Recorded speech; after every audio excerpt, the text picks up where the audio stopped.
என்னோட ஃப்ரெண்ட் ஒருத்தர் அவரோட வீட்டுக்கு ஒன் வே ஸ்லாப்ல ரூஃபை கன்ஸ்ட்ரக்ட் பண்ணலாமா இல்லை டூ வே ஸ்லாப்ல கன்ஸ்ட்ரக்ட் பண்ணலாமான்றதுல ஒரு கன்ஃபியூஷன். சரி, ஒன் வே ஸ்லாப்னா என்ன, டூ வே ஸ்லாப்னா என்ன, இதோட பர்பஸ் தான் என்னன்னு பார்க்கலாம். லோடு ரெண்டு பக்கமும் ஈக்குவலாக டிஸ்ட்ரிபியூட் ஆனால் அது ஒன் வே ஸ்லாப். அதே லோட் நாலா பக்கமும் ஈக்குவலாக டிஸ்ட்ரிபியூட் ஆனால் அது டூ வே ஸ்லாப். இதுக்கு ஐஎஸ் கோட் புக்கில் ஒரு ஃபார்முலாவே இருக்குது. அதாவது longest span divided by shortest span. உதாரணத்துக்கு ஒரு ரெக்டாங்கிள் எடுத்துக்கோங்க. அதில் ஹையர் வேல்யூவை மேலேயும் லோயர் வேல்யூயும் கீழேயும் போட்டுட்டு டிவைட் பண்ணால் ஒரு வேல்யூ கிடைக்கும். அந்த வேல்யூ 2 அல்லது 2க்கு மேலே இருந்தால் அது ஒன் வே ஸ்லாப் ஆகும். இதுவே 2க்கு கீழே எந்த வேல்யூ வந்தாலும் அது டூ வே ஸ்லாப்.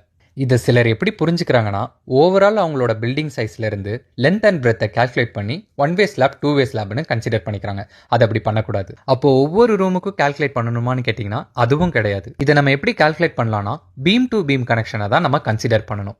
இப்போ 10க்கு 10 ரூம் இருக்குன்னா அதை நம்ம ஈஸியாக கால்குலேட் பண்ணிடலாம். இதுவே பெரிய ரூம்லாம் இருக்குன்னா அதுக்கிடையில நிறைய பீம்ஸை டிவைட் பண்ணி கொடுத்துருப்பாங்க. ஸோ நம்ம எப்பவுமே பீம் டு பீமை கால்குலேட் பண்ணி தான் way slab or two way ஸ்லாபான கன்சிடர் பண்ணணும். இன்னும் உங்களுக்கு ஏதாவது சந்தேகம் இருந்தால் நான் பார்ட் 2 வீடியோவில் ஒரு பிளானை வச்சு இன்னும் டீட்டெயில்டாக எக்ஸ்பிளைன் பண்ணுறேன். அதுக்கு நீங்கள் கமெண்ட்டில் பார்ட் 2 வீடியோன்னு கமெண்ட் பண்ணுங்கள்.